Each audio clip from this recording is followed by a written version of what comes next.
ಎಲ್ರಿಗೂ ನಮಸ್ಕಾರ ಸ್ನೇಹಿತರೆ. ನಾನು ಮಂಜುನಾಥ್ ಬಾಡ್ಗಿ, ಬೆಂಗಳೂರಿನಲ್ಲಿರುವ ವಿಜಯನಗರದಲ್ಲಿರುವ ಲೇಖ್ಯ ವರ್ಷ ಅಕಾಡೆಮಿಗೆ ತಮಗೆಲ್ರಿಗೂ ಸ್ವಾಗತ. ಇಂದು ಅಂದರೆ ಜುಲೈ 25, 2021 ಇಂದು ಕೆಸೆಟ್ ಎಕ್ಸಾಮ್ ನಡೀತು. ಬೆಳಗ್ಗೆ 9 ಗಂಟೆಯಿಂದ 11 ಗಂಟೆ. ಆ ಒಂದು ಪ್ರಶ್ನೆ ಪತ್ರಿಕೆಯಲ್ಲಿ ಒಟ್ಟು 50 ಪ್ರಶ್ನೆಗಳನ್ನು ಕೇಳಲಾಗಿದೆ. ಆ 50ರಲ್ಲಿ 17 ಪ್ರಶ್ನೆಗಳು ಮೆಂಟಲ್ ಎಬಿಲಿಟಿ ಮತ್ತು ಈ ಡೇಟಾ ಇಂಟರ್ಪ್ರಿಟೇಷನ್ಗೆ ಸಂಬಂಧಪಟ್ಟದ್ದಾಗಿವೆ. ಇದರ ಅರ್ಥ ಏನು ಅಂದರೆ 34% questions have been asked on mental ability part. Okay, so ಆ ಒಂದು ಕ್ವಶನ್ ಪೇಪರ್ ಅನ್ನ ಆ ಕ್ವಶನ್ ಪೇಪರ್ದಲ್ಲಿ ಬಂದಿರುವಂಥ ಮೆಂಟಲ್ ಎಬಿಲಿಟಿ ಹಾಗೂ ಈ ಡೇಟಾ ಇಂಟರ್ಪ್ರಿಟೇಷನ್ಗೆ ಸಂಬಂಧಪಟ್ಟ ಪ್ರಶ್ನೆಗಳನ್ನ ಈ ಒಂದು ವಿಡಿಯೋದಲ್ಲಿ ಸಾಲ್ವ್ ಮಾಡ್ತಾ ಇದ್ದೀನಿ ಸ್ನೇಹಿತರೆ. ಮತ್ತೆ ಒಂದು ವಿಚಾರ, ಬೆಂಗಳೂರಿನಲ್ಲಿ ವಿಜಯನಗರದಲ್ಲಿ ಮೆಂಟಲ್ ಎಬಿಲಿಟಿ ಕ್ರ್ಯಾಶ್ ಕೋರ್ಸ್ ಮಾಡಬೇಕಂತ ವಿಚಾರ ಮಾಡಿದ್ದೀವಿ. ಇದೇ ತಿಂಗಳು ಅಂದರೆ ಜುಲೈ 27, 28, 29, 30 ಹಾಗೂ 31 ಒಟ್ಟು 5 ದಿನಗಳ ಕಾಲ ಬೆಳಗ್ಗೆ 10 ಗಂಟೆಯಿಂದ ಸಂಜೆ 4 ಗಂಟೆವರೆಗೆ ತರಗತಿಗಳು ಇರುತ್ತವೆ ಸ್ನೇಹಿತರೆ. ಇದರ ಸದುಪಯೋಗ ಪಡೆದುಕೊಳ್ಳಬೇಕಾಗಿ ವಿನಂತಿ. ನೀವು ಬರ್ಬೋದು, ನಿಮ್ಮ ಫ್ರೆಂಡ್ಸ್ಗಳಿಗೂ ಕೂಡ ಈ ಮೆಸೇಜನ್ನು ಕನ್ವೆ ಮಾಡಿ ಅಂತ ಹೇಳ್ತಾ, ಈ ಒಂದು ಕೆಸೆಟ್ ಎಕ್ಸಾಮಲ್ಲಿ ಬಂದಿರುವಂಥ ಮೆಂಟಲ್ ಎಬಿಲಿಟಿ ಪ್ರಶ್ನೆ ನೋಡೋಣ ಬನ್ನಿ ಒಂದೊಂದಾಗಿ. ಮೊದಲಿಗೆ ನೋಡಿ, ಒಂದು ಬೇರೆ ಥರ ಇಂಟರ್ಪ್ರಿಟೇಷನ್ ಮೇಲೆ ಕ್ವಶನ್ ಇದೆ. ಒಂದು ಕಚೇರಿಯಲ್ಲಿ 20 ಮಂದಿ ಕೆಲಸ ಮಾಡುತ್ತಿದ್ದಾರೆ. 5 ಮಂದಿಯ ಮೊದಲ ತಂಡ ಪೂರ್ವಾಹ್ನ 8ರಿಂದ ಅಪರಾಹ್ನ 2ರ ಅವಧಿಯಲ್ಲಿ ಕೆಲಸ ಮಾಡುತ್ತಾರೆ. 10 ಮಂದಿಯ ಎರಡನೆಯ ತಂಡ ಪೂರ್ವಾಹ್ನ 10ರಿಂದ ಅಪರಾಹ್ನ 4ರ ಅವಧಿಯಲ್ಲಿ ಮತ್ತು 5 ಮಂದಿಯ ಮೂರನೆಯ ತಂಡ ಅಪರಾಹ್ನ 12 ಗಂಟೆಯಿಂದ ಅಪರಾಹ್ನ 6ರ ಅವಧಿಯಲ್ಲಿ ಕೆಲಸ ಮಾಡುತ್ತಾರೆ. ಕಚೇರಿಯಲ್ಲಿ 5 ಕಂಪ್ಯೂಟರ್ಗಳಿದ್ದು ಎಲ್ಲಾ ಜನರು ಆಗಾಗ ಉಪಯೋಗಿಸುತ್ತಾರೆ. ಕೆಳಗಿನ ಯಾವ ಅವಧಿಯಲ್ಲಿ ಕಂಪ್ಯೂಟರ್ಗಳು ಹೆಚ್ಚು ಬಳಕೆಯಾಗುತ್ತವೆ? ಸೊ ಆಪ್ಷನ್ಸ್ ಏನಿದೆ, ಪೂರ್ವಾಹ್ನ 10ರಿಂದ ಅಪರಾಹ್ನ 12, ಅಪರಾಹ್ನ 12ರಿಂದ ಅಪರಾಹ್ನ 2, ಅಪರಾಹ್ನ 2ರಿಂದ 4, ಅಪರಾಹ್ನ 4ರಿಂದ ಅಪರಾಹ್ನ 6. ಇಂಗ್ಲಿಷ್ನಲ್ಲಿ ಹೇಳೋದಾದ್ರೆ, there are 20 people working in an office. The first group of 5 workers work during 8 a.m. to 2 p.m. The second group of 10 workers work during 10 a.m. to 4 p.m. and the third group of 5 workers work during 12 noon to 6 p.m. There are 5 computers in the office which all the employees frequently use. During which of the following hours the computers are likely to be used the most? ಇದು ಪ್ರಶ್ನೆ. ಈ ನೋಡಿ ಸ್ನೇಹಿತರೆ, ಮೊದಲನೇ ತಂಡ 8 ಗಂಟೆಯಿಂದ 2 ಗಂಟೆ. First group ಇದೆಯಲ್ಲ, ಅದು 8ರಿಂದ 10 ಗಂಟೆ. 8ರಿಂದ 2 ಗಂಟೆ. ಸೆಕೆಂಡ್ ಗ್ರೂಪ್ 10ರಿಂದ 4. and the third group 12ರಿಂದ 6.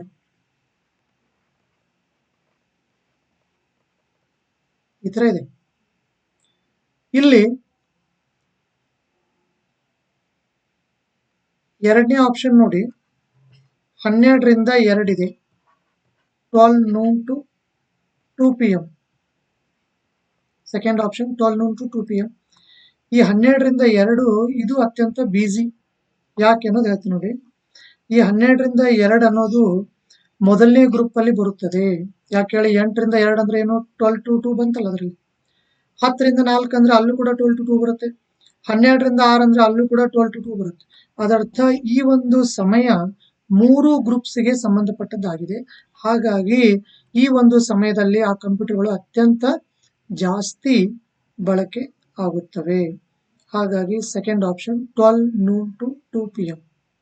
ಓಕೆ, ಫಸ್ಟ್ ಆಪ್ಷನ್ ಯಾಕೆ ರಾಂಗ್ ಅಂದ್ರೆ 10 to 12 10 to 12 ಥರ್ಡ್ ಗ್ರೂಪ್ ವರ್ಕೆ ಮಾಡಲ್ಲ 10 to 12, ಅದಕ್ಕೋಸ್ಕರ ದಟ್ ಈಸ್ ರಾಂಗ್. ಈ ರೀತಿಯಾಗಿ ನಾವು ಬೇರೆ ಆಪ್ಷನ್ಸ್ ಎಲ್ಲ ಕೈ ಬಿಡಬಹುದು.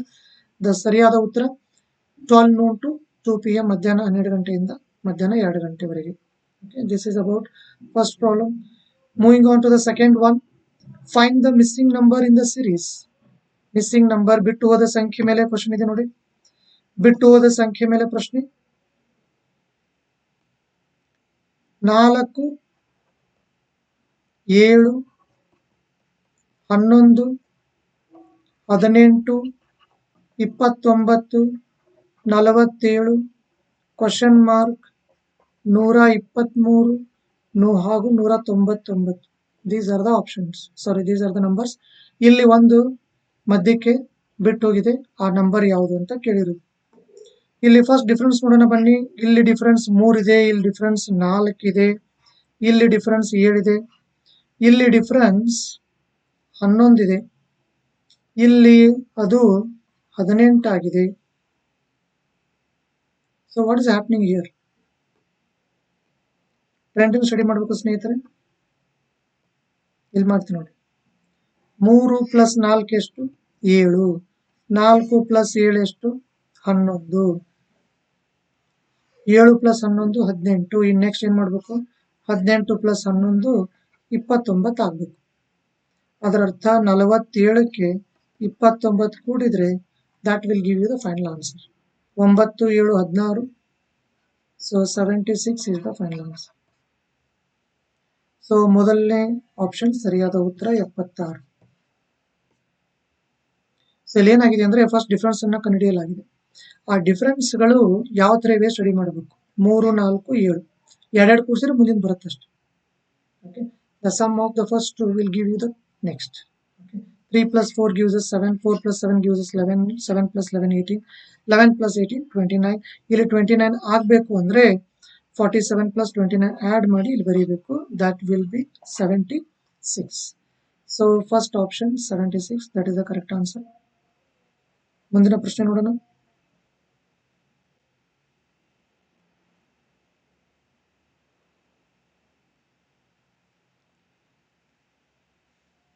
ಧಾರವಾಡದಲ್ಲೂ ಕೂಡ ಕ್ರ್ಯಾಶ್ ಕೋರ್ಸ್ ಅನ್ನ ಮಾಡ್ಬೇಕಂತ ವಿಚಾರ ಇದೆ. ಸೊ ಅದು ಆಗಸ್ಟ್ ತಿಂಗಳಿನಲ್ಲಿ ಒಂದು ಕ್ರ್ಯಾಶ್ ಕೋರ್ಸ್ ಸಿಗುತ್ತೆ, ಸೆಪ್ಟೆಂಬರ್ ತಿಂಗಳಲ್ಲಿ ಒಂದು ಕ್ರ್ಯಾಶ್ ಕೋರ್ಸ್. ಸೊ ಆಸಕ್ತರು ಸಂಪರ್ಕಿಸಿ ಈ ದೂರವಾಣಿ ಸಂಖ್ಯೆಗೆ. ಇದು ನಂದೇ ದೂರವಾಣಿ ಸಂಖ್ಯೆ, ಕಾಂಟ್ಯಾಕ್ಟ್ ಮಾಡಿ. ಸೊ ಧಾರವಾಡದಲ್ಲಿ ಬೇಕನ್ನೋರು ಆಗಸ್ಟ್ ಅಲ್ಲಿ ಒಂದಿರುತ್ತೆ, the dates are not yet decided. September ಅಲ್ಲಿ ಒಂದಿರುತ್ತೆ ಶೂರ್ ಆಗಿ. ಓಕೆ, 5 days ಈಚ್, ಇಲ್ಲ 5 ದಿನ, ಇಲ್ಲ 5 ದಿನ. ಹಾಗೆ ಬೆಂಗಳೂರಲ್ಲೂ ಕೂಡ ಆಗಸ್ಟ್ ಅಲ್ಲೂ ಒಂದು, ಸೆಪ್ಟೆಂಬರ್ ಅಲ್ಲೂ ಕೂಡ ಒಂದಿರುತ್ತೆ. ಸೊ ಆಗಸ್ಟ್ ಅಲ್ಲಿ ಬೆಂಗಳೂರಲ್ಲಿ ಒಂದು, ಧಾರವಾಡದಲ್ಲಿ ಒಂದು, ಸೆಪ್ಟೆಂಬರ್ ಅಲ್ಲೂ ಕೂಡ ಬೆಂಗಳೂರಲ್ಲಿ ಒಂದು, ಧಾರವಾಡದಲ್ಲಿ ಒಂದು ಕ್ರ್ಯಾಶ್ ಕೋರ್ಸ್ ಅನ್ನು ಆರ್ಗನೈಸ್ ಮಾಡಲಾಗುತ್ತೆ. ಈಗ ಮೂರನೇ ಪ್ರಶ್ನೆ ನೋಡೋಣ ಬನ್ನಿ. The third one. At a railway station, a man said to a woman, "A train leaves for New Jalpaiguri after every 1 hour 45 minutes. The last train has already left 50 minutes ago, and the next train will leave at 5:15 PM. At what time?" This information was given to the woman. Options 3:30 PM, 4:20, 4:25, 4 PM. These are the options. ಕನ್ನಡದಲ್ಲಿ ನೋಡೋಣ. ಒಂದು ರೈಲು ನಿಲ್ದಾಣದಲ್ಲಿ ಒಬ್ಬ ಪುರುಷ ಒಬ್ಬ ಮಹಿಳೆಗೆ ಹೇಳಿದನು, ಒಂದು ರೈಲು ಪ್ರತಿ 1 ಗಂಟೆ 45 ನಿಮಿಷಕ್ಕೆ ನವಜಲ್ಪುರಿಗೆ ಹೊರಡುತ್ತದೆ. ಹಿಂದಿನ ರೈಲು 40 ನಿಮಿಷಗಳ ಹಿಂದೆ ಹೊರಟಿದೆ ಮತ್ತು ಮುಂದಿನ ರೈಲು ಅಪರಾಹ್ನ 5:15ಕ್ಕೆ ಹೊರಡಲಿದೆ. ಯಾವ ಹೊತ್ತಿಗೆ ಈ ಮಾಹಿತಿಯನ್ನು ಆ ಮಹಿಳೆಗೆ ನೀಡಲಾಯಿತು? ಓಕೆ, ಈಗ ಮುಂದಿನ ರೈಲು ಯಾವಾಗಿದೆ ಫಸ್ಟ್ ಅದನ್ನ ನೋಡ್ಬೇಕು. ಮುಂದಿನ ರೈಲು ಇರೋದು ಯಾವಾಗ? 5 ಗಂಟೆ 15 ನಿಮಿಷಕ್ಕಿದೆ ಅಂತ ಕ್ಲಿಯರ್ ಆಗಿ ಮಾಹಿತಿ ಇದೆ. ಮತ್ತೆ ಇನ್ನೊಂದು ಮಾಹಿತಿ ಅಂದ್ರೆ ಪ್ರತಿ 1 ಗಂಟೆ 45 ನಿಮಿಷಕ್ಕೆ ಒಂದು ಇದ್ದೇ ಇರುತ್ತೆ. ಅದರ ಅರ್ಥ 3:30ಕ್ಕೆ ಹೋಗಿರ್ಲಿಕ್ಕೆ ಬೇಕಾ? 3:30ಕ್ಕೆ ಹೋದಾಗಲೇ 1 hour 45 ಮಿನಿಟ್ಸ್ ಆದ ನಂತರ ಎರಡನೇ ರೈಲು, ನೆಕ್ಸ್ಟ್ ರೈಲು ಯಾವಾಗ ಹೋಗುತ್ತೆ? 5:15 ಹೋಗುತ್ತೆ. ಓಕೆ, ಆ ಮಹಿಳೆ ಇದನ್ನ ಮಿಸ್ ಮಾಡ್ಕೊಂಡಿದ್ದಾಳೆ, ಹಾಗಾಗಿ ಇದ್ರ ಬಗ್ಗೆ ಅವಳು ವಿಚಾರಿಸ್ತಾ ಇರೋದು. ಇದನ್ನ ಮಿಸ್ ಮಾಡ್ಕೊಂಡಿದ್ದಾಳೆ ಅಂದ್ರೆ ಇದ್ರ ನಂತರ ಅವಳು ಅಲ್ಲಿ ಹೋಗಿ ವಿಚಾರಿಸ್ತಾ ಇರ್ತಾಳೆ.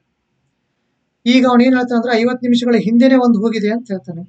50 ನಿಮಿಷಗಳ ಹಿಂದೆನೆ ಒಂದು ಹೋಗಿದೆ ಅಂದ್ರೆ ಅವಳು ಯಾವ ಸಮಯಕ್ಕೆ ವಿಚಾರಿಸ್ತಾನೆ ಇರಬೇಕು? ಕಂಪಲ್ಸರಿ 4:20. 4:20ಕ್ಕೆ ಅವಳು ವಿಚಾರಿಸ್ತಾ ಇದ್ದಾಳೆ. ಪುರುಷ ಏನ್ ಹೇಳ್ತಾನಂದ್ರೆ 50 ನಿಮಿಷಗಳ ಹಿಂದೆ, ಅದರರ್ಥ 3:30ಕ್ಕೆ ಒಂದು ಹೋಯ್ತು, ಮುಂದಿನ ರೈಲು 5:15ಕ್ಕಿದೆ ಅಂತ ಹೇಳ್ತಾನೆ. ಇಲ್ಲಿಂದ ಇಲ್ಲಿಗೆ ಕರೆಕ್ಟ್ ಆಗಿ 1 ಗಂಟೆ 45 ನಿಮಿಷನೂ ಆಯ್ತು, ಇಲ್ಲಿಂದ ಇಲ್ಲಿಗೆ 50 ನಿಮಿಷನೂ ಆಯ್ತು. So everything is all right. Therefore second option is the correct answer. ಅಪರಾಹ್ನ 4:20, 4:20 is the final answer. So 4:20ಗೆ ಅವನು ಮಾಹಿತಿಯನ್ನು ನೀಡ್ತಾ ಇರ್ತಾನೆ ಸ್ನೇಹಿತರೆ. 4:20 PM. That is the final answer. So this is about the third problem. Moving on to the fourth one. 4ನೇ ಪ್ರಶ್ನೆ ನೋಡೋಣ.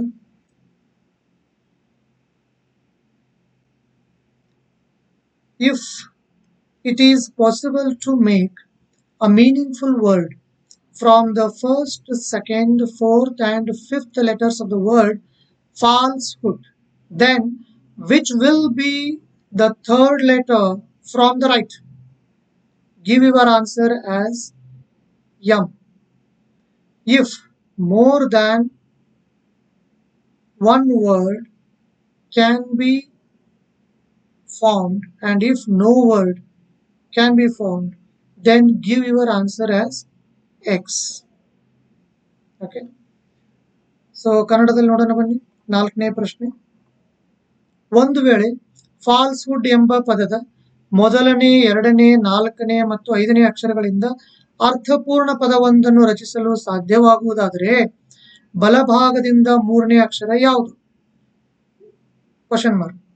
ಒಂದು ವೇಳೆ, ಅದರ್ಥ ಅದೇ ಬೇರೆ ಇದೇ ಬೇರೆ ಅಂತ. ಒಂದು ವೇಳೆ ಒಂದಕ್ಕಿಂತ ಹೆಚ್ಚು ಪದಗಳನ್ನು ರಚಿಸಬಹುದಾದರೆ ನಿಮ್ಮ ಉತ್ತರವನ್ನು ಎಂ ಎಂದು, ಮತ್ತು ಒಂದು ವೇಳೆ ಯಾವುದೇ ಪದವನ್ನು ರಚಿಸಲು ಅಸಾಧ್ಯವೆಂದಾದರೆ ನಿಮ್ಮ ಉತ್ತರವನ್ನು ಎಕ್ಸ್ ಎಂದು ಸೂಚಿಸಿ. ಸೊ ನಮ್ಮ ಹತ್ರ ಶಬ್ದ ಇರೋದು ಯಾವುದು? The given word is falls hood.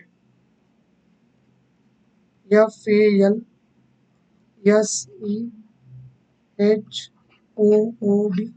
Falls ಹುಡ್ ಇದು ನಮ್ಮ ಹತ್ರ ಇರೋ ಶಬ್ದ. ಇಲ್ಲಿ ಮೊದಲನೇ, ಎರಡನೇ, 4ನೇ ಮತ್ತು 5ನೇದು. ಮೊದಲನೇದಂದ್ರೆ ಯಾವ್ದು ಹೇಳಿ? ಎಫ್. ಎರಡನೇದಂದ್ರೆ ಯಾವ್ದು ಹೇಳಿ? ಎ. 4ನೇ ಮತ್ತು 5, 4 ಎಸ್, 5 ಇ. ಇವೆಲ್ಲ ಸೇರಿ ಯಾವುದಾದ್ರೂ ಒಂದು ಅರ್ಥಪೂರ್ಣವಾದ ಶಬ್ದವನ್ನು ರಚಿಸಬಹುದಾ? ಚೆಕ್ ಮಾಡಿ. Yes, of course we can write the word safe. Safe ಅನ್ನೋ ಶಬ್ದವನ್ನು ನಾವು ಖಂಡಿತವಾಗಿ ಬರೀಬಹುದು. ಸಾಧ್ಯವಾಗುವುದಾದರೆ, ಸಾಧ್ಯ ಆಯ್ತು. ಬಲಭಾಗದಿಂದ 3ನೇ ಅಕ್ಷರ ಯಾವುದು? ಬಲಭಾಗದಿಂದ 3ನೇ ಅಕ್ಷರ 1, 2, 3. So the second option is the correct answer, A. A ಅನ್ನೋದೇ ಬಲಭಾಗದಿಂದ 3ನೇ ಅಕ್ಷರ. So this is everything about fourth problem. Moving on to the fifth one. 5ನೇ ಪ್ರಶ್ನೆ ನೋಡೋಣ ಬನ್ನಿ. 5ನೇ ಪ್ರಶ್ನೆ, ದಿಕ್ಕುಗಳ ಮೇಲಿನ ಸಮಸ್ಯೆ. ಒಬ್ಬ ಮಹಿಳೆ ಉತ್ತರಕ್ಕೆ 12 ಕಿಲೋಮೀಟರ್. ಉತ್ತರ ಅಂದ್ರೆ ಮೇಲೆ, ಮೇಲೆದು ಉತ್ತರ 12 ಕಿಲೋಮೀಟರ್. ಉತ್ತರಕ್ಕೆ 12 ಕಿಲೋಮೀಟರ್ ಆಯ್ತು. ಆ ನಂತರ ದಕ್ಷಿಣಕ್ಕೆ 6 ಕಿಲೋಮೀಟರ್. ಮತ್ತೆ ವಾಪಸ್ ಬಂದ್ಬಿಡ್ತಾಳೆ ಅಂತ. ದಕ್ಷಿಣಕ್ಕೆ ವಾಪಸ್ ಬಂದ್ಬಿಡ್ತಾಳೆ. ಎಷ್ಟು ಕಿಲೋಮೀಟರ್? 6 ಕಿಲೋಮೀಟರ್. ಇದು ಸ್ಟಾರ್ಟಿಂಗ್ ಪಾಯಿಂಟ್. ಫಸ್ಟ್ ಮೇಲೆ ಹೋಗ್ತಾಳೆ, ನಂತರ ವಾಪಸ್ ಕೆಳಗಡೆ ಬಂದ್ಬಿಡ್ತಾಳೆ 6 ಕಿಲೋಮೀಟರ್. ಅದರ್ಥ ಇಲ್ಲಿ ಅರ್ಧಕ್ಕೆ ಬಂದ್ಬಿಡ್ತಾಳೆ ಅಂತ. ನಂತರ ಪೂರ್ವಕ್ಕೆ, ಪೂರ್ವ ಅಂದ್ರೆ ಬಲಗಡೆ, ಪೂರ್ವಕ್ಕೆ ಎಷ್ಟು ಹೋಗ್ತಾಳೆ? ಪೂರ್ವಕ್ಕೆ 8 ಕಿಲೋಮೀಟರ್ ಹೋಗ್ತಾಳೆ. ಹಾಗಾದ್ರೆ ಅವಳು ತನ್ನ ಪ್ರಾರಂಭದ ಸ್ಥಳದಿಂದ ಯಾವ ದಿಕ್ಕಿನಲ್ಲಿ ಎಷ್ಟು ದೂರದಲ್ಲಿರ್ತಾಳೆ? ಇದು ಕೇಳ್ತಾ ಇರೋದು. This is being asked. ಈಗ ನೋಡಿ, ಮೇಲೆ 12 ಹೋಗಿ 6 ಕೆಳಗಡೆ ಬಂದ್ರೆ ಮೇಲೆ 6 ಹೋದಾಗ ಆಯ್ತು. ಮೇಲೆ 12 ಹೋಗಿ 6 ಕಡೆ ಬಂದ್ಬಿಟ್ರೆ ಮೇಲೆ 6 ಹೋದಾಗ ಆಯ್ತು. ನಂತರ ಬಲಗಡೆ ಇಲ್ಲಿ ಪೂರ್ವಕ್ಕೆ 8 ಕಿಲೋಮೀಟರ್. ಕೇಳ್ತಾ ಇರೋದು ಇವಾಗ ಈ ಡಿಸ್ಟೆನ್ಸ್. ಸ್ನೇಹಿತರೆ, ಪೈಥಾಗೋರಿಯನ್ ಟ್ರಿಪ್ಲೆಟ್ಸ್, ಪೈಥಾಗೋರಸ್ನ ತ್ರಿವಳಿಗಳು ಬಯಾಟ್ ಮಾಡಬೇಕು. 3, 4, 5, 6, 8, 10.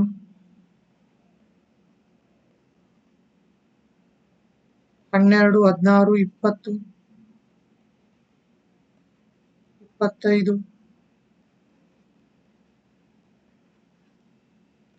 12, 13, 5, 24, 25, 7, 15, 8, 17. ಇವೆಲ್ಲವೂ ಪೈಥಾಗೋರಸ್ನ ತ್ರಿವಳಿಗಳು. ಇವೆಲ್ಲ ಪಕ್ಕ ಬಯಾಟ್ ಇರಬೇಕು. ಸೊ ಇವೆಲ್ಲ ಬಯಾಟ್ ಇದ್ರೆ ನಾವು ಈಸಿಯಾಗಿ ಈ ಪ್ರಾಬ್ಲಮ್ನ ಮ್ಯಾನೇಜ್ ಮಾಡ್ಬೋದು ಸ್ನೇಹಿತರೆ. ಒಂದು 6 ಇದೆ, ಒಂದು 8 ಇದೆ, ಇನ್ನೊಂದು ಏನಾಗಲೇಬೇಕು, 10 ಆಗಲೇಬೇಕು. ಸೊ ಮನೆಯಿಂದ ಅಥವಾ ಪ್ರಾರಂಭದ ಸ್ಥಳದಿಂದ ಎಷ್ಟು ದೂರದಲ್ಲಿದ್ದಾಳೆ? 10 ಕಿಲೋಮೀಟರ್. ಇನ್ನು ಪ್ರಾರಂಭದ ಸ್ಥಳ ಇದು, ಅವಳು ಇರೋದು ಇಲ್ಲಿ.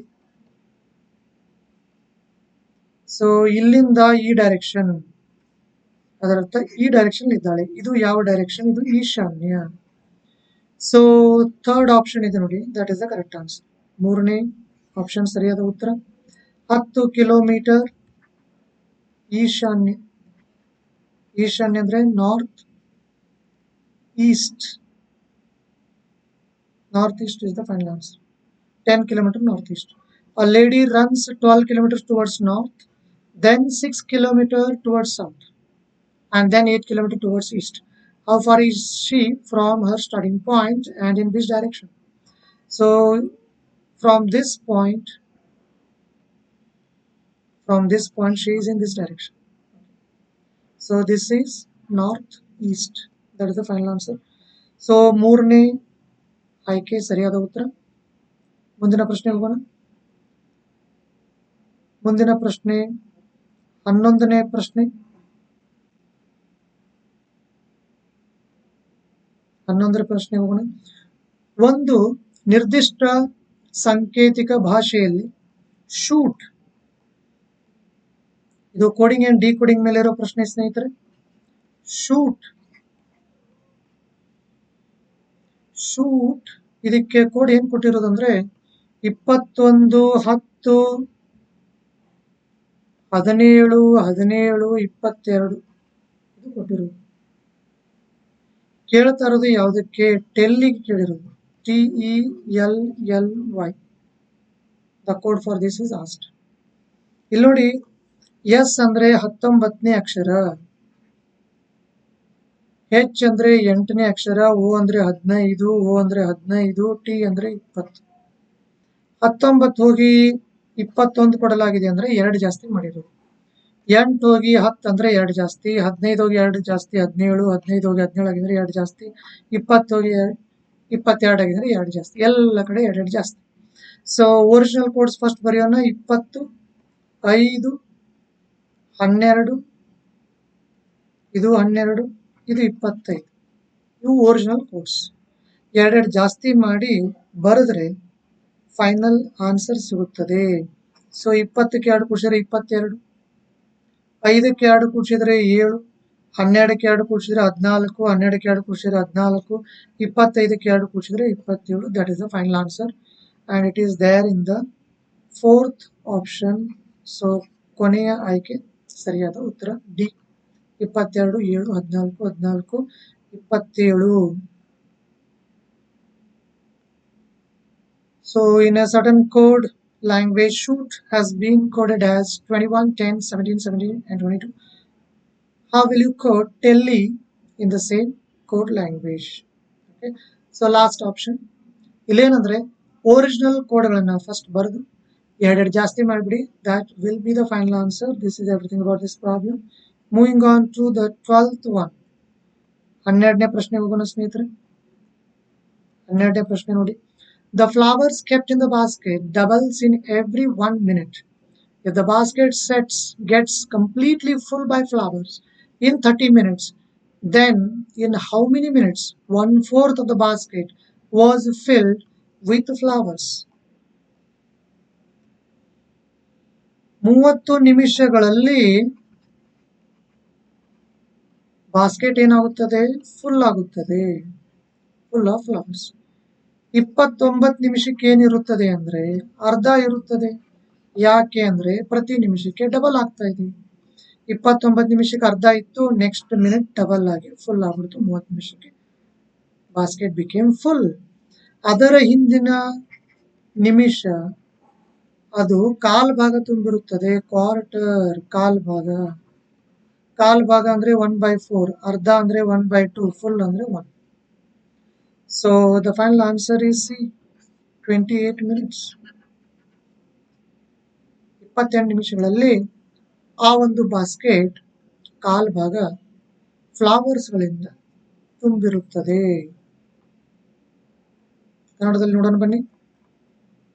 ಒಂದು ಬುಟ್ಟಿಯಲ್ಲಿ ಇರಿಸಲಾಗಿರುವ ಹೂಗಳು ಪ್ರತಿ ನಿಮಿಷಕ್ಕೆ ಡಬಲ್ ಆಗ್ತಾ ಇದೆ. ಒಂದು ವೇಳೆ ಆ ಬುಟ್ಟಿಯು 30 ನಿಮಿಷ ಒಳಗೆ ಹೂಗಳಿಂದ ತುಂಬಿಕೊಂಡರೆ ಎಷ್ಟು ನಿಮಿಷಗಳಲ್ಲಿ ಬುಟ್ಟಿಯ 1/4 ಭಾಗ ಹೂಗಳಿಂದ ತುಂಬಿಕೊಳ್ಳುತ್ತದೆ? ಪ್ರತಿ ನಿಮಿಷಕ್ಕೆ ಏನಾಗ್ತಾ ಇದೆ? ಡಬಲ್ ಆಗ್ತಾ ಇದೆ. ಇಲ್ಲಿ ನೋಡಿ, 28 ನಿಮಿಷಕ್ಕೆ ಕಾಲ್ ಭಾಗ. ಈಗ ಆಪ್ಷನ್ ಮುಖಾಂತರ ಹೋಗೋಣ. ಥರ್ಡ್ ಆಪ್ಷನ್ 28 ಇದೆ, ಸರಿನೋ ತಪ್ಪು ಚೆಕ್ ಮಾಡೋಣ. ಸೊ 28 ನಿಮಿಷಗಳಲ್ಲಿ ಕಾಲ್ ಭಾಗ, ನೆಕ್ಸ್ಟ್ 1 ನಿಮಿಷ ಆಯ್ತು, 29 ನಿಮಿಷ ಆಯ್ತು, ಡಬಲ್ ಆಗಿ ಅರ್ಧ ಆಯ್ತು. 29 ನಿಮಿಷ, ನೆಕ್ಸ್ಟ್ 1 ನಿಮಿಷ ನಂತರ 30 ನಿಮಿಷ ಆಗುತ್ತದೆ, ಅರ್ಧ ಡಬಲ್ ಫುಲ್ ಆಗಿಬಿಡುತ್ತದೆ. ಡಬಲ್ ಡಬಲ್ ಡಬಲ್ ಅಂದ್ರೆ ಏನು? 13 × 2 ಅಂದ್ರೆ 26. 13 2 26. 13ರ ಡಬಲ್, 13ರ ಡಬಲ್ 26. ಇದರ ಅರ್ಥ ಏನು ಅಂದ್ರೆ ಡಬಲ್ ಅಂದ್ರೆ ಇಂಟು 2 ಅನ್ನೋದು ಕನ್ಫರ್ಮ್ ಆಯ್ತು. ಡಬಲ್ ಅಂದ್ರೆ ಏನು? ಇಂಟು 2 ಅನ್ನೋದು ಕನ್ಫರ್ಮ್ ಆಯ್ತು. ಡಬಲ್ ಅಂದ್ರೆ ಇಂಟು 2, ಟ್ರಿಬಲ್ ಅಂದ್ರೆ ಇಂಟು 3, ಅರ್ಧ ಅಂದ್ರೆ ಬೈ 2, ಕಾಲ್ ಭಾಗ ಅಂದ್ರೆ ಬೈ 4. ಈ ತರ ಎಲ್ಲ ನೆನ್ಪಿಡ್ಬೇಕು. ಸೊ ಡಬಲ್ ಅಂದ್ರೆ ಇಂಟು 2. ಸೊ 28 ನಿಮಿಷಕ್ಕೆ ಅದು ಕಾಲ್ ಭಾಗ ಇತ್ತು. ನೆಕ್ಸ್ಟ್ ಮಿನಿಟ್ ಡಬಲ್ ಆಯ್ತು ಅಂದ್ರೆ ಇಂಟು 2, 2 ಒಂದ್ಲೆ 2 2ಲೆ. ಸೊ 29 ನಿಮಿಷಕ್ಕೆ ಏನಾಯ್ತು? 1/2 ಆಯ್ತು. ಅದರ್ ನೆಕ್ಸ್ಟ್ ಮಿನಿಟ್ ಡಬಲ್ ಆಯ್ತು, ಇಂಟು 2, 2 1 2 1 30 ನಿಮಿಷಕ್ಕೆ ಫುಲ್ ಆಯ್ತು. So everything is all right. ಈ ರೀತಿಯಾಗಿ ನಾವು ಈ ಪ್ರಾಬ್ಲಮ್ ನ ಕ್ರಾಸ್ ವೆರಿಫೈ ಕೂಡ ಮಾಡ್ಕೋಬಹುದು ಸ್ನೇಹಿತರೆ. So this is everything about problem number 12. ಮುಂದಿನ ಪ್ರಶ್ನೆ 13ನೇ ಪ್ರಶ್ನೆ. ಈ ಕೆಳಗಿನ ವೆನ್ ರೇಖಾಚಿತ್ರವನ್ನು ಅಧ್ಯಯನ ಮಾಡಿ ಮತ್ತು ವಿದ್ಯಾವಂತರಾದ ಮತ್ತು ಉದ್ಯೋಗಸ್ಥರಾದ ಆದರೆ ದೃಢೀಕರಿಸದ ವ್ಯಕ್ತಿಗಳನ್ನು ಪ್ರತಿನಿಧಿಸುವ ವಲಯವನ್ನು ಕಂಡುಹಿಡಿಯಿರಿ.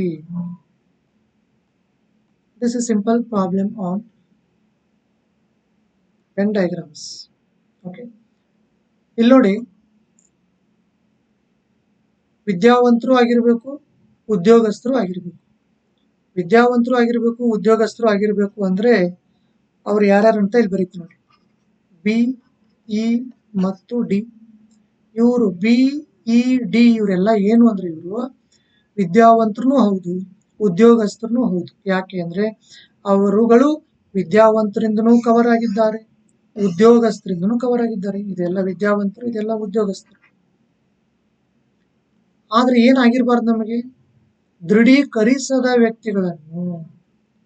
ದೃಢೀಕರಿಸಿದ ವ್ಯಕ್ತಿಗಳು ಯಾರ್ಯಾರು? ಟ್ರಯಾಂಗಲ್ ಇರೋರು, ತ್ರಿಭುಜದಲ್ಲಿ ಇರೋರೆಲ್ಲರೂ ದೃಢೀಕರಿಸಿದವರು. ದೃಢೀಕರಿಸಿರೋರಲ್ಲಿ ಯಾರು ಬರ್ತಾರೆ? ಇ ಬರ್ತಾರೆ. Because E is covered by triangle. E ಅನ್ನೋದು ದೃಢೀಕರಿಸಿದವರು. ಅವನು ಬೇಡ, ದೃಢೀಕರಿಸದ ಬೇಕಾಗಿರೋದು ನಮಗೆ. ಹಾಗಾಗಿ ಇದು ಇ ಬೇಡ. ಇದರ ಅರ್ಥ ಏನೇನು ಬೇಕು? ಬಿ ಮತ್ತು ಡಿ ಬೇಕು. Therefore the final answer is third option, B ಹಾಗೂ D.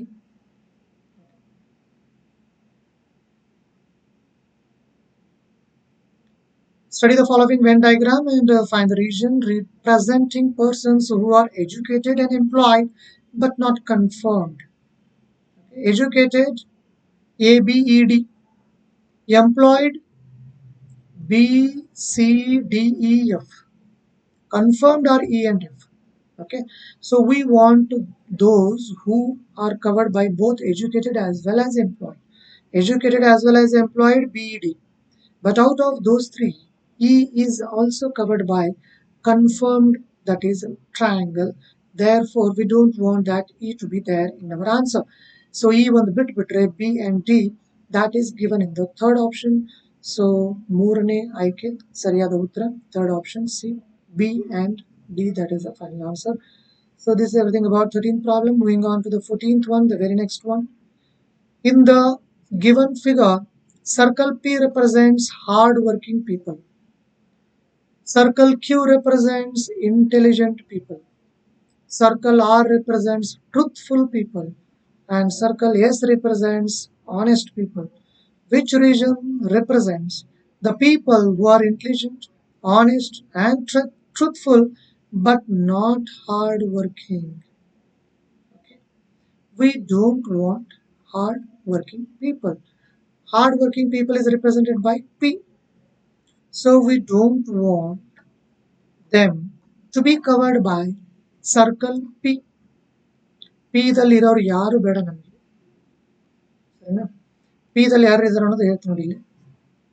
Overall there in circle P, 10, 11, 7, 8, 9, all they are there in circle P. So we don't want P because they are all hardworking, and we don't want any hardworking people here. So 10, 11, 7, 8, 9 straight away out, right? So 7 ಅಂತೂ out ಅಂತ confirm ಆಯ್ತಾ? B cannot be the answer. 7 is wrong, right? ನಮ್ಮ ಹತ್ರ ಇನ್ನೂ ಏನಿದೆ, ಇಲ್ಲೂ 8 ಕೂಡ ಆಗಲ್ಲ. ಸೊ 8 ಆಗಲ್ಲ ಅಂದ್ರೆ C ನೂ ಔಟ್ ಆಯ್ತು ಸ್ಟ್ರೇಟ್ ಅವೇ. ಸೊ ಈಗ ಆನ್ಸರ್ ಆಗಬೇಕು 6 or 5. 6 is option A, 5 is option D. Out of these two, one has to be the answer. That is one thing. Okay. And now coming to the circle Q. Q represents intelligent people, and we want intelligent people. 5 is not covered by intelligent persons, intelligent people. So 5 Q ದಿಂದ cover ಆಗಿಲ್ಲ. We don't want that. Therefore the answer is 6. 6 is the answer. Option A, first option, 6 is the correct answer. ಆ 6 ಅನ್ನೋದನ್ನ ನೋಡಿ ಸರಿಯಾಗಿ, ಅದು Q circle ಇಂದ cover ಆಗಿದೆ. 6 is covered by circle Q, circle S, circle R, but not P. Everything is all right. We don't want them to be covered by P circle. Okay. ಕನ್ನಡದಲ್ಲಿ ನೋಡೋಣ ಬನ್ನಿ. 14ನೇ ಪ್ರಶ್ನೆ. ನೀಡಲಾಗಿರುವ ಆಕೃತಿಯಲ್ಲಿ P ವಲಯವು ಕಷ್ಟಪಟ್ಟು ದುಡಿಯುವ ಜನರನ್ನು ಪ್ರತಿನಿಧಿಸುತ್ತದೆ. Q ವಲಯವು ಬುದ್ಧಿವಂತ ಜನರನ್ನು ಪ್ರತಿನಿಧಿಸುತ್ತದೆ. R ವಲಯವು ಸತ್ಯವಂತರಾದ ಜನರನ್ನು ಪ್ರತಿನಿಧಿಸುತ್ತದೆ ಮತ್ತು S ವಲಯವು ಪ್ರಾಮಾಣಿಕ ಜನರನ್ನು ಪ್ರತಿನಿಧಿಸುತ್ತದೆ. ಯಾವ ವಲಯವು ಬುದ್ಧಿವಂತರಾದ, ಪ್ರಾಮಾಣಿಕರಾದ ಮತ್ತು ಸತ್ಯವಂತರಾದ ಆದರೆ ಕಷ್ಟಪಟ್ಟು ದುಡಿಯದ ಜನರನ್ನು ಪ್ರತಿನಿಧಿಸುತ್ತದೆ? ಕಷ್ಟಪಟ್ಟು ದುಡಿಯೋರು ನಮಗೆ ಬೇಡವಾಗಿರೋರು. ಕಷ್ಟಪಟ್ಟು ದುಡಿಯೋರು ಯಾರು? P ವಲಯದಲ್ಲಿ ಇರೋರೆಲ್ಲ ಕಷ್ಟಪಟ್ಟು ದುಡಿಯೋರು, ಅವರೆಲ್ಲ ಬೇಡ.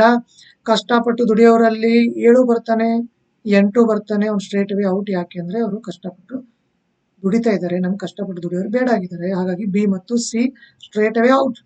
A ಇರಬೇಕು, ಇಲ್ಲಾಂದ್ರೆ D ಇರಬೇಕು.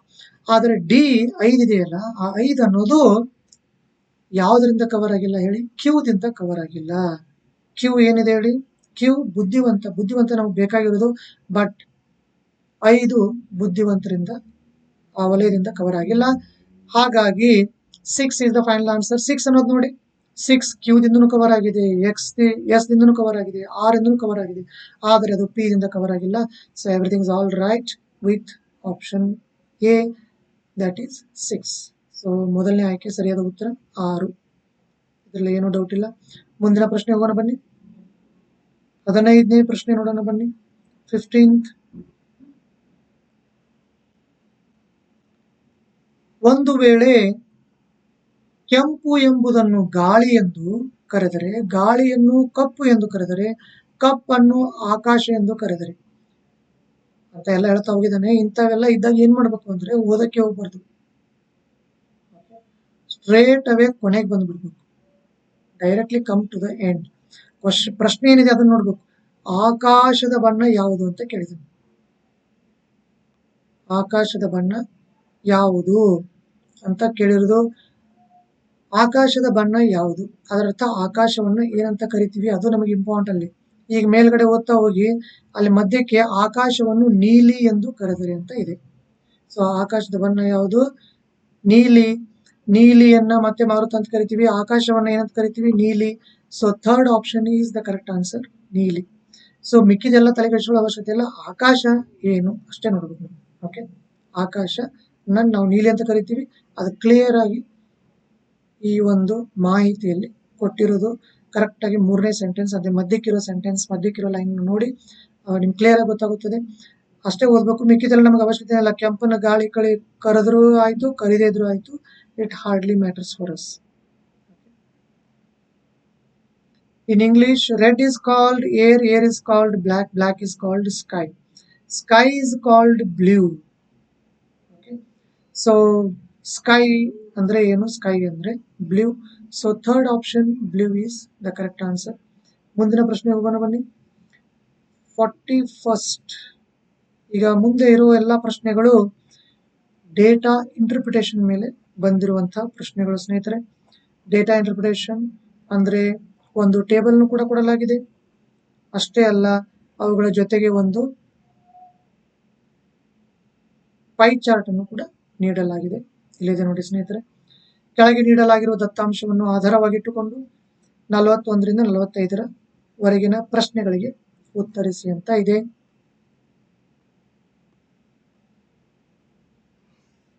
ಒಂದು ಪೈ ಚಾರ್ಟ್ ಈ ರೀತಿಯಾಗಿ ಕೊಡಲಾಗಿದೆ. Pie chart A 35%,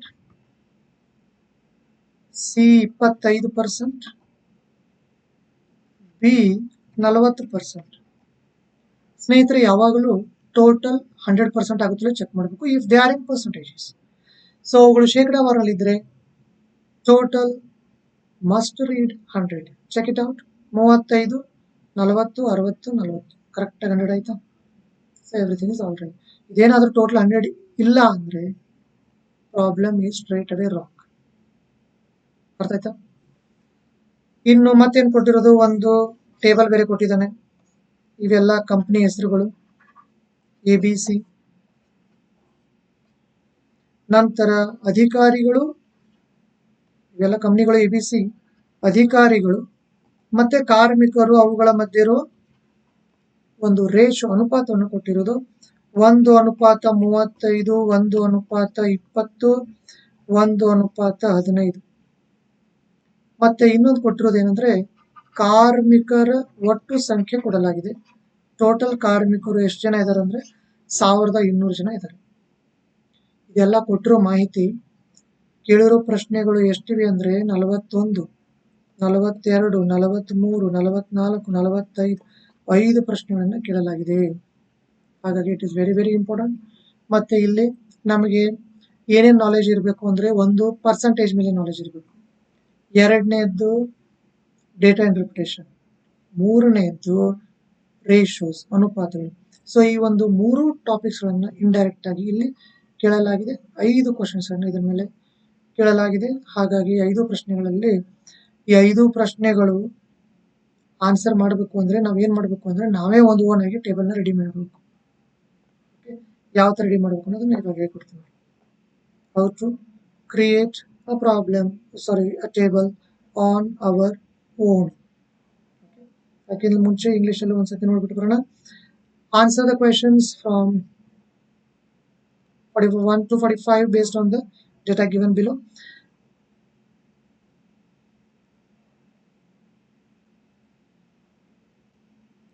So total number of workers is 1200.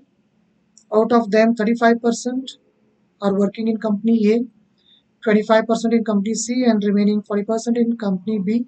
And in all there are 3 companies ABC.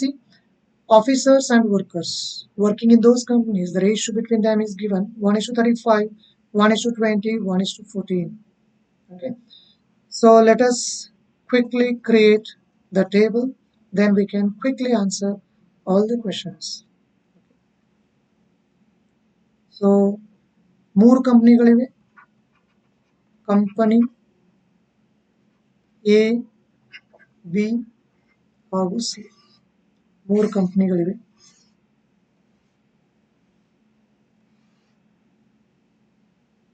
ಕೆಳಗಡೆ ಟೋಟಲ್ ಒಂದು ಬರೆಯೋಣ. ಒಂಚೂರು ಟೈಮ್ ವೇಸ್ಟ್ ಆದ್ರೂ ಪರವಾಗಿಲ್ಲ, ಈ ಟೇಬಲ್ ರೆಡಿ ಮಾಡಬೇಕು. ಯಾಕೆ ಅಂದ್ರೆ 5 ಕ್ವಶನ್ಸ್ ಕೇಳಲಾಗಿದೆ. 5 ಕ್ವಶನ್ಸ್ ಆನ್ಸರ್ ಮಾಡ್ಲಿಕ್ಕೆ ಏನ್ ಟೈಮ್ ಸಿಗುತ್ತೋ ಅದೆಲ್ಲ ತಗೊಂಡೋಗಿ ಈ ಟೇಬಲ್ ಮೇಲೆ ಹಾಕ್ಬಿಡ್ಬೇಕು ಅಷ್ಟೇ. It is as simple as that. ಅಧಿಕಾರಿಗಳು ಅಂದ್ರೆ ಆಫೀಸರ್ಸ್, ಅಧಿಕಾರಿಗಳು. ಇನ್ನು ಕಾರ್ಮಿಕರು ಅಂದ್ರೆ ವರ್ಕರ್ಸ್, ಕಾರ್ಮಿಕರು ಅಂದ್ರೆ ವರ್ಕರ್ಸ್. ಸೊ ಟೋಟಲ್ ಕಾರ್ಮಿಕರು ಎಷ್ಟು ಜನ ಇದ್ದಾರೆ? 1200. In all there are 1200 workers. Clear, no problem. Now company A ಬಗ್ಗೆ ಒಂದೊಂದಾಗಿ ಲೆಕ್ಕಾಚಾರ ಮಾಡ್ತೀನಿ, ಲಕ್ಷ ಕೊಟ್ಟು ನೋಡ್ತಾ ಹೋಗಿ. ಕಂಪನಿ ಎ ಬಗ್ಗೆ ನೋಡೋಣ.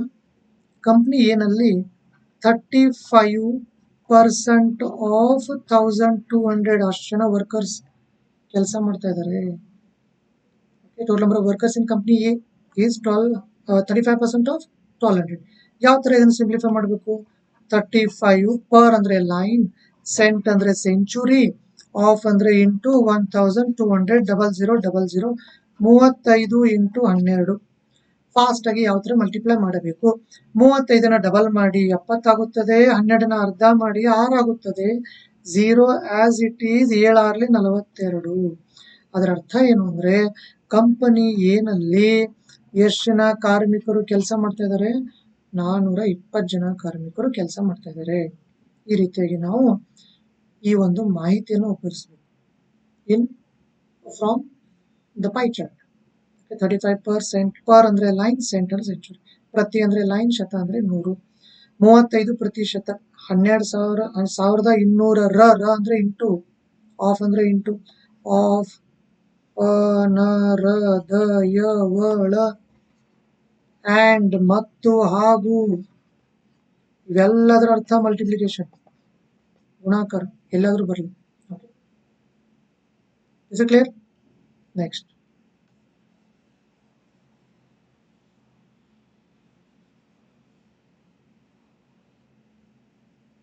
ಈಗ ಬಿ ಹೋಗೋಣ. 40% of 1200 workers are working in company B. 20 ಕೈ ಬಿಡಿ, 12 4 48, 1 0. ಅದರ ಅರ್ಥ ಎಷ್ಟು ಜನ ಕಾರ್ಮಿಕರು ಕೆಲಸ ಮಾಡ್ತಾ ಇದ್ದಾರೆ? ಬಿ ನಲ್ಲಿ 480. ಇನ್ನು ಸಿ ಕಂಪನಿಯಲ್ಲಿ ಎಷ್ಟು ಜನ ವರ್ಕರ್ಸ್ ಇದ್ದಾರೆ ನೋಡೋ ಅವಶ್ಯಕತೆ ಇಲ್ಲ, ಕ್ಯಾಲ್ಕುಲೇಷನ್ ಮಾಡೋ ಅವಶ್ಯಕತೆ ಇಲ್ಲ, ಡೈರೆಕ್ಟ್ ಆಗಿ ಬರೀಬಹುದು. ಹೇಗೆ? 4 4 8 900 ಇಲ್ಲೇ ಆದ್ರು, ಇನ್ನು ಉಳಿದವ್ರು 300 ಜನ ಇಲ್ಲಿ ಬರ್ಲೇಬೇಕಲ್ಲ. 420 480 ಇಲ್ಲೇ 900 ಆಯ್ತು, ಪ್ಲಸ್ 300 ಎಲ್ಲ ಸರಿ 1200. ಬೇಡ ಅಂದ್ರೆ 25% ಅಂತ ಕೊಟ್ಟಿದ್ದಾನೆ. 25% ಅಂದ್ರೆ ಎಲ್ರಿಗೂ ಗೊತ್ತಿರುವ ಹಾಗೆ ಕಾಲು ಭಾಗ. 50% ಅಂದ್ರೆ ಅರ್ಧ, 25% ಅಂದ್ರೆ ಕಾಲು ಭಾಗ. ಸೊ 1200 ಕಾಲು ಭಾಗ ಎಷ್ಟು? 1200 ಕಾಲು ಭಾಗ 300. ಆ ರೀತಿಯಾಗಿ ನಾವು ಈಸಿಯಾಗಿ ಮ್ಯಾನೇಜ್ ಮಾಡಬಹುದು. ಸೊ ಇಲ್ಲಿಗೆ ಕಾರ್ಮಿಕರ ಸಂಖ್ಯೆ ಎಲ್ಲ ಕ್ಲಿಯರ್ ಆಯ್ತು. ಕಾರ್ಮಿಕರನ್ನು ಬಿಟ್ಬಿಡೋಣ. ಈಗ ಅಧಿಕಾರಿಗಳ ಮೇಲೆ ಕಾನ್ಸಂಟ್ರೇಟ್ ಮಾಡೋಣ. Let us concentrate on the officers ಮೇಲೆ ಕಾನ್ಸಂಟ್ರೇಟ್ ಮಾಡೋದಾದ್ರೆ you will have to use the table. Table ಅನ್ನ ನೋಡಿ. ಟೇಬಲ್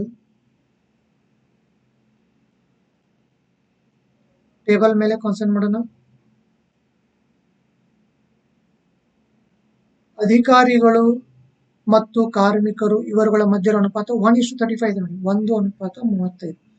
ಇದರ ಅರ್ಥ ಏನು ಅಂದ್ರೆ ಒಬ್ಬನ ಅಧಿಕಾರಿ ಇದ್ರೆ 35 ಜನ ಏನಿರ್ತಾರೆ? ಕಾರ್ಮಿಕರು ಇರುತ್ತಾರೆ.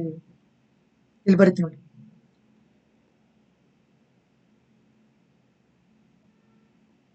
35 ಜನ ಕಾರ್ಮಿಕರು ಇದ್ರೆ ಒಬ್ಬನೇನಿರುತ್ತಾನೆ?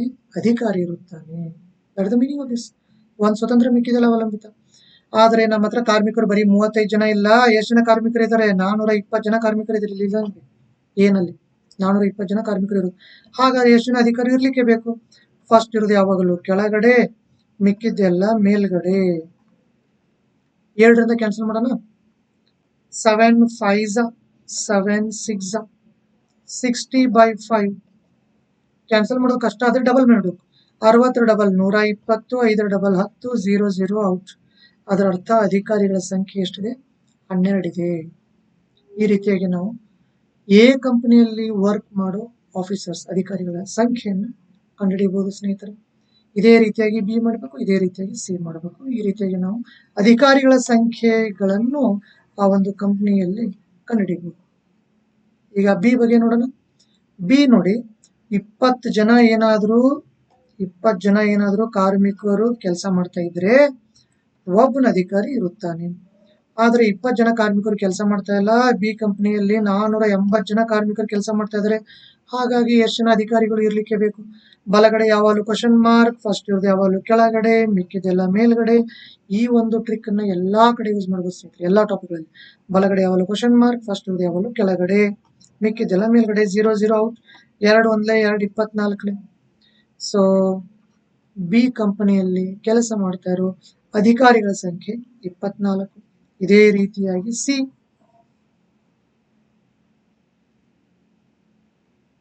ನೋಡೋಣ. 15 ಜನ ಕಾರ್ಮಿಕರಿದ್ರೆ ಒಬ್ಬರು ಅಧಿಕಾರಿ ಇರುತ್ತಾರೆ.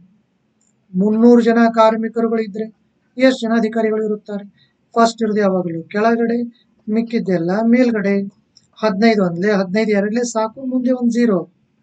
ಅದರ ಅರ್ಥ 20 ಜನ ಅಧಿಕಾರಿಗಳು ಸಿ ಕಂಪನಿಯಲ್ಲಿ ಕೆಲಸ ಮಾಡ್ತಾ ಇದ್ದಾರೆ. ಎಲ್ಲ ಸೇರಿ ಟೋಟಲ್ ಅಧಿಕಾರಿಗಳು ಎಷ್ಟಾಗ್ತಾರೆ ನೋಡಿ. 4 2 6, 2 2 4 1 5. ಸೊ ಒಟ್ಟು ಅಧಿಕಾರಿಗಳ ಸಂಖ್ಯೆ 56 ಆಯ್ತು. ಒಟ್ಟು ಕಾರ್ಮಿಕರ ಸಂಖ್ಯೆ 1200. ಅಷ್ಟೇ ಅಲ್ಲ, ನಾವೇನ್ ಕಂಡಿದ್ದೀವಿ? ಎ ಕಂಪನಿಯಲ್ಲಿ ಎಷ್ಟು ಜನ ಅಧಿಕಾರಿಗಳು, ಎಷ್ಟು ಜನ ಕಾರ್ಮಿಕರು, ಬಿ ನಲ್ಲಿ ಎಷ್ಟು, ಸಿ ನಲ್ಲಿ ಎಷ್ಟು, ಎಲ್ಲ ರೆಡಿ ಇದೆ. The table is now completely ready and we are 100% ready to answer all the 5 questions within no time. First, let's see the 41st question on this. 41ನೇ ಪ್ರಶ್ನೆ ನೋಡೋಣ ಬನ್ನಿ. ಕಂಪನಿ ಎ ಮತ್ತು ಬಿ ಯಲ್ಲಿನ ಒಟ್ಟು ಕಾರ್ಮಿಕರ ಸಂಖ್ಯೆ ಹಾಗೂ ಕಂಪನಿ ಎ ಮತ್ತು ಬಿ ನಲ್ಲಿನ ಒಟ್ಟು ಅಧಿಕಾರಿಗಳ ಸಂಖ್ಯೆಯ ಅನುಪಾತ ಕಂಡುಹಿಡಿಯಿರಿ. ಓಕೆ, ಎ ಮತ್ತು ಬಿ ಅಷ್ಟೇ ಕಾನ್ಸಂಟ್ರೇಟ್ ಮಾಡೋಣ. ಎ ಮತ್ತು ಬಿ ಒಟ್ಟು ಕಾರ್ಮಿಕರ ಸಂಖ್ಯೆ ಬರೀತು ನೋಡಿ. ಎ ಮತ್ತು ಬಿ ಒಟ್ಟು ಕಾರ್ಮಿಕರ ಸಂಖ್ಯೆ. ಎ ಮತ್ತು ಬಿ ಒಟ್ಟು ಕಾರ್ಮಿಕರ ಸಂಖ್ಯೆ ಅಂದ್ರೆ 420 ಪ್ಲಸ್ 480 ಅಂತ. ಇದು ಎ ಮತ್ತು ಬಿ ಒಟ್ಟು ಕಾರ್ಮಿಕರ ಸಂಖ್ಯೆ. ಎ ಮತ್ತು ಬಿ ಒಟ್ಟು ಅಧಿಕಾರಿಗಳ ಸಂಖ್ಯೆ ಅಂದ್ರೆ ಯಾವ್ದ್ಯಾವ್ದು? 12 ಪ್ಲಸ್ 24 ಎಸ್. ಇವುಗಳ ಮಧ್ಯೆ ಇರೋ ಅನುಪಾತ ಕೇಳ್ತಾ ಇರೋದು. We want the ratio between them. 12 plus 24 36. ಇವೆರಡು ಕೂಡಿಸಿದ್ರೆ 900. ಕ್ಯಾನ್ಸಲ್ ಮಾಡೋಣ ಬನ್ನಿ. 9 ಕ್ಯಾನ್ಸಲ್ ಮಾಡ್ತಾ ಇದ್ದೀನಿ. 9 100 9 4. ಈಗ 4ರಿಂದ ಕ್ಯಾನ್ಸಲ್ ಮಾಡೋಣ. 4 1s 4 25s. So the final answer is 4 1s 4 25s 25:1. 25 ಅನುಪಾತ 1. First option is the very first option is correct answer. ಇದನ್ನು ಇಂಗ್ಲಿಷ್ ನಲ್ಲಿ ನೋಡೋದಾದ್ರೆ, find the ratio between the total number of workers in company A and company B to the total number of officers in company A and B. Okay, so the very first option is correct. 25:1.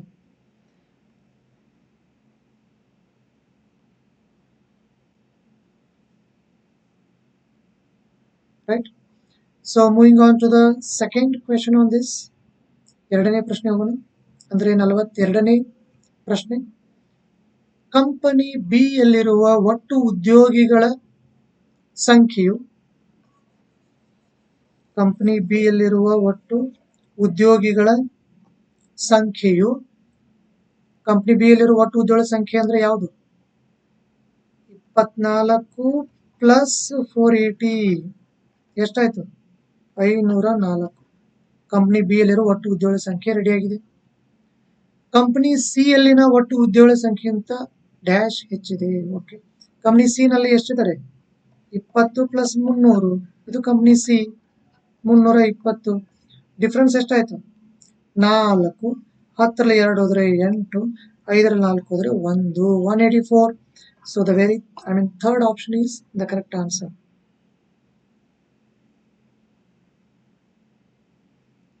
Total number of employees in company B exceeds the total number of employees in company C by. So this is company B, this is company C, and how much is the extra? It is exceeded by 184. The third option is correct answer. So this is everything about question number 42nd. Now moving on to the 43rd one. 43ನೇ ಪ್ರಶ್ನೆ. 3 ಕಂಪನಿಗಳಲ್ಲಿರುವ ಅಧಿಕಾರಿಗಳ ಒಟ್ಟು ಸಂಖ್ಯೆ ಎಷ್ಟು?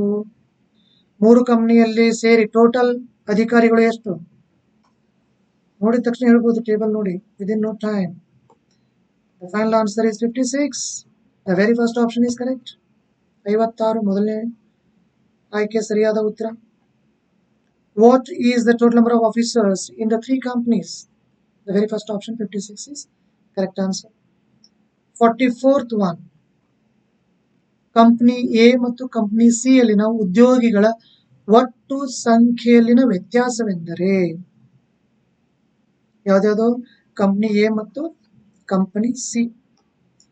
A company A ಮತ್ತು company C ಯಲ್ಲಿನ ಉದ್ಯೋಗಿಗಳ ಒಟ್ಟು ಸಂಖ್ಯೆ. ಸೊ ಉದ್ಯೋಗಿಗಳು ಅಂದಾಗ ಎಲ್ಲರೂ ಬಂದ್ಬಿಡ್ತಾರೆ. ಎ ನಲ್ಲಿ 12 + 420, ಸಿ ನಲ್ಲಿ 20 + 300. ಇದು 432 ಆಗುತ್ತೆ, ಇದು 320 ಆಗುತ್ತದೆ. ಡಿಫ್ರೆನ್ಸ್ ಎಷ್ಟಾಯ್ತು ನೋಡಿ? 112. Second option is the correct answer.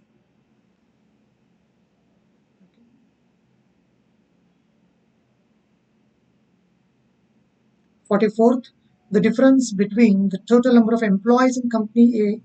The total number of employees in company A is 12 + 420, that is 432. And coming to company C, the total number of employees is number of officers is 20 plus 300 workers, together 320, and the difference between them is of course the second option 112. The last question from this question paper. Company B ಮತ್ತು C ಯಲ್ಲಿನ ಅಧಿಕಾರಿಗಳ ಸಂಖ್ಯೆಯಲ್ಲಿನ ವ್ಯತ್ಯಾಸ ಎಂದರೆ? Company B ಮತ್ತು company C ನಲ್ಲಿನ ಅಧಿಕಾರಿಗಳ ಸಂಖ್ಯೆ. B ಮತ್ತು ಸಿ. ಬಿ ನಲ್ಲಿ ಅಧಿಕಾರಿಗಳು 24, ಸಿ ನಲ್ಲಿ ಅಧಿಕಾರಿಗಳು 20. The difference is 4. That is the final answer. It is there in the very first option. So first option 4 is the correct answer. 45th one, the last one. The difference in the number of officers in company B and company C. So in company B it is 24, in company C it is 20. The difference is of course 4. The very first option 4 is the correct answer. So this completes this question paper. And recently CLAT exam was conducted across the country. CLAT andre enu? Common Law Admission Test. This exam was held on 23rd of July. Recent exam. ಈ ಒಂದು exam, this is just like CET exam. Okay. So all over India ಒಟ್ಟು 22 national law ಯೂನಿವರ್ಸಿಟಿಗಳಿವೆ. National law ಯೂನಿವರ್ಸಿಟೀಸ್ಗಳಿವೆ. So ಅಲ್ಲಿ ಓದಲಿಕ್ಕೆ ಬಯಸೋರು second PUC ಆದ ನಂತರ ಇದು ಎಕ್ಸಾಮ್ ಬರೀಬೇಕಾಗತ್ತೆ ಸ್ನೇಹಿತರೆ. ಇದರಲ್ಲೂ ಕೂಡ ಮೆಂಟಲ್ ಎಬಿಲಿಟಿ ಕ್ವಶನ್ಸ್ ಜಾಸ್ತಿ ಇರುತ್ತೆ. As much as 35% questions will be from again mental ability. ಈ ಬಾರಿ ಒಂಚೂರು ಎಕ್ಸಾಮ್ ಟಫ್ ಕೂಡ ಇತ್ತು. ಸೊ ಆ ಒಂದು ಪ್ರಶ್ನೆ ಪತ್ರಿಕೆಯನ್ನು ಕೂಡ ನಾನು ಅತಿ ಶೀಘ್ರದಲ್ಲಿ ಸಾಲ್ವ್ ಮಾಡಲಿದ್ದೇನೆ. ಓಕೆ, 24/7 ಈ ಒಂದು ಡೇಟ್ನ ವಿಶೇಷತೆ ಏನು ಅಂದರೆ, ಈ ಒಂದು date very very important for Indian economy.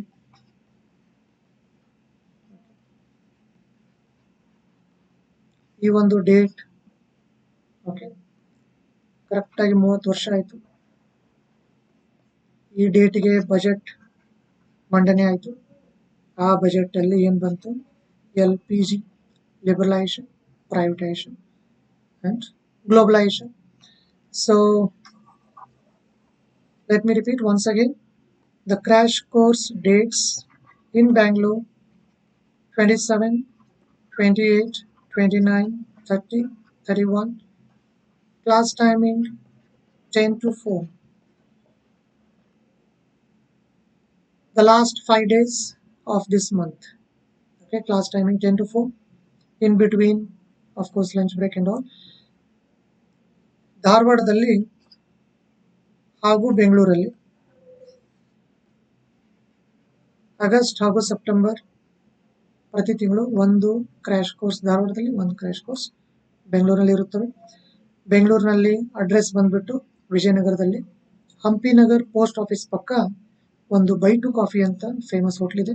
ಆ ಬೈ ಟು ಕಾಫಿ ಮೇಲೆ ತರಗತಿಗಳು ಇರುತ್ತೆ ಸ್ನೇಹಿತರೆ. So let us close here. Thank you one and all.